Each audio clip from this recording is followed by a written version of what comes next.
आपल्याला ते लाभेल की जे मार्गदर्शन घेऊन आपल्याला आपल्या जिल्ह्यामध्ये विभागामध्ये वंचित बहुजन आघाडीची जी घोडदौड आहे ती आपल्याला राबवायची आहे.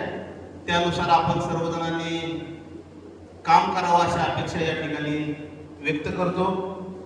मी गणेश भिसे, वंचित बहुजन आघाडी जिल्हा महासचिव पश्चिम विभाग. साळुंखे साहेबांनी आताच आम्हाला सांगितले की 5 ते 10 मिनिटांमध्ये सातारा जिल्ह्यामधील एक सामाजिक राजकीय परिस्थिती आणि वंचित बहुजन आघाडीचं सातारा जिल्ह्यामधील वाटचाल या संदर्भानं थोडंसं बोलावं या निमित्तानं आम्ही या ठिकाणी उपस्थित आहे. आमच्या सातारा जिल्ह्यामध्ये 2 विभाग आहेत. त्यामध्ये पूर्व आणि पश्चिम अशा पद्धतीनं आमची विभागणी केलेली आहे.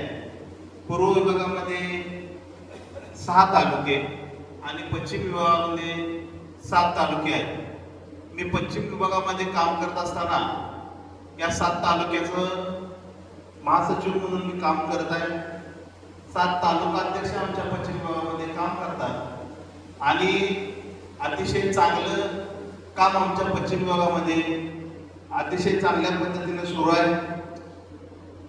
विधानसभेची निवडणूक, लोकसभेची निवडणूक आमच्या सर्व तालुकाध्यक्षांनी, जिल्हा पदाधिकाऱ्यांनी सर्वांनी मिळून अतिशय ताकदीनं आमच्या पश्चिम विभागामध्ये ही पार पाडली.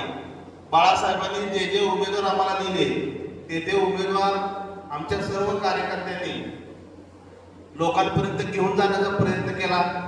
लोकांमध्ये जाऊन वंचित बहुजन आघाडीचं जे काम आहे, जे संपूर्ण काम महाराष्ट्रामध्ये बाळासाहेबांच्या नेतृत्वाखाली जे सुरू आहे त्याची संपूर्ण माहिती नागरिकांना देण्यापर्यंत आमचे सर्व कार्यकर्ते हे रात्रंदिवस मेहनत करत होते आणि त्याने अतिशय चांगल्या पद्धतीने आमच्या पश्चिम विभागामध्ये काम केलेलं आहे. तसा आमचा पश्चिम विभाग हा ऐतिहासिकदृष्ट्या आणि भौगोलिकदृष्ट्या हा अतिशय वेगळा आहे.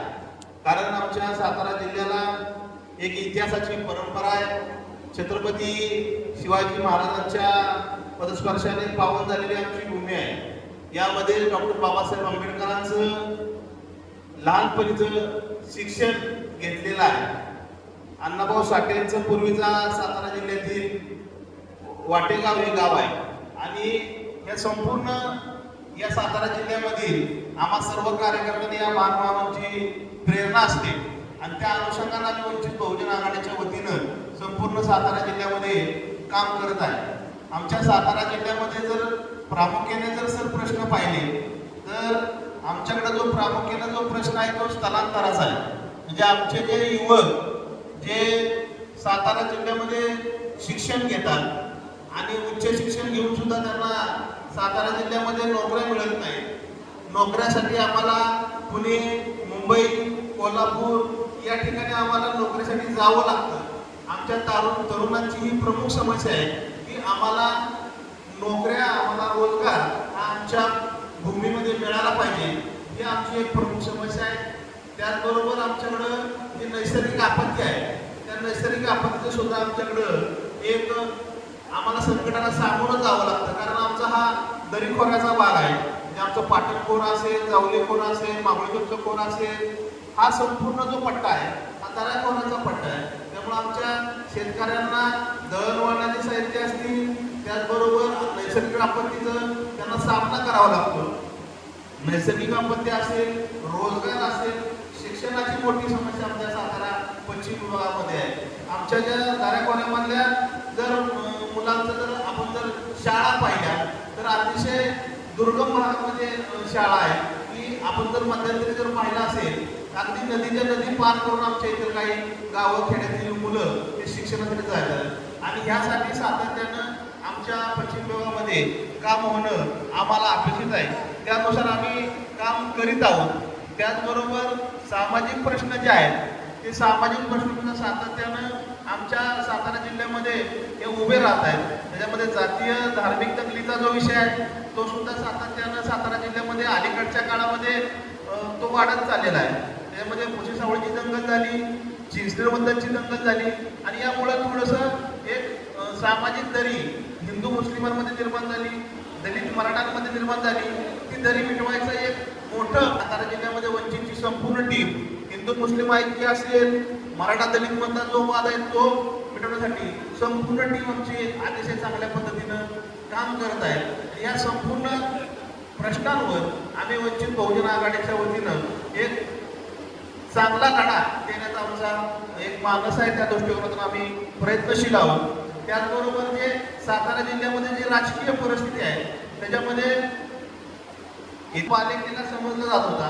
त्याच्यामध्ये आमचे 8 आमदार आणि 1 खासदार, हे 8च्या 8 आमदार, 1 खासदार हा राष्ट्रवादी काँग्रेस आणि काँग्रेस यांच्या नेतृत्वाखाली तिथं निवडून येत होता. परंतु 2019 नंतर त्या ठिकाणी जे पक्षांतर झालं त्याच्यामध्ये सातारचे श्रीमंत छत्रपती उदयनराजे भोसले, त्याचबरोबर श्रीमंत छत्रपती शिवेंद्रसिंहराजे भोसले हे दोन्ही महाराज ज्यावेळेस निवडणुकीसाठी BJP मध्ये गेले तसा हा राष्ट्रवादी काँग्रेसचा पालिकेला उद्ध्वस्त झाला आणि त्या ठिकाणी BJPचं प्राबल्य वाढलं. परंतु राष्ट्रवादी काँग्रेस असू द्या, काँग्रेस असू द्या किंवा BJP असू द्या, आपला जो लढण्याचा जो एक लढाऊ वृत्ती जी आहे ती आपल्या कार्यकर्त्यांनी सोडलेली नाही. 2014 सालचं विधानसभा लोकसभा असू द्या, 2019ची लोकसभा विधानसभा असू द्या किंवा 2024ची विधानसभा लोकसभा असू द्या, बाळासाहेबांनी जो आदेश दिलेला आहे तो आदेश आम्ही या सातारा जिल्ह्यामध्ये पाळलेला आहे. आणि वंचित बहुजन आघाडीचा जे नेतृत्व बाळासाहेबांच्या निमित्तानं सातारा जिल्ह्यामध्ये जे घडू पाहते ते आम्ही सर्वसामान्य लोकांपर्यंत पोहोचवण्याचा प्रयत्न केलेला आहे. अगदी आम्ही सहदेव एवढेसारखा जे बाळासाहेबांनी प्रयोग केला किती दिला, त्या होदार समाजाला सातारा जिल्ह्यामध्ये साधारणतः 42-43 हजार मतदान देण्याचं काम आमच्या सातारा जिल्ह्यातील सर्व नागरिकांनी आमच्या सर्व टीमच्या वतीनं त्या ठिकाणी झाला. आणि हे संपूर्ण जे आमच्या सातारा जिल्ह्यामधील सामाजिक राजकीय जे प्रश्न आहेत ते प्रश्न घेऊन निश्चितपणे आम्ही आमची वंचित बहुजन आघाडीची जी टीम आहे पश्चिम विभागाची ती संपूर्णपणे आदरणीय सोमनाथ साळुंखे यांच्या मार्गदर्शनाखाली निश्चितपणे लढत राहील आणि एक चांगला रिझल्ट जो आज शिबिराच्या निमित्तानं आज एवढा मोठा खर्च आपल्या पक्षाच्या वतीने या ठिकाणी झालेला आहे तो खर्च वाया न जाता आम्ही येत्या काळामध्ये निश्चितपणे गट आणि गण विभागानुसार प्रशिक्षण शिबिर घेऊन लोकांमध्ये जनजागृती करू आणि वंचित बहुजन आघाडीचे जास्तीत जास्त सदस्य संख्या कशा पद्धतीने निवडून येईल यासाठी आम्ही निश्चितपणे प्रयत्न करू. एवढंच बोलतो आणि थांबतो. जय भीम, जय बुद्ध, जय भारत.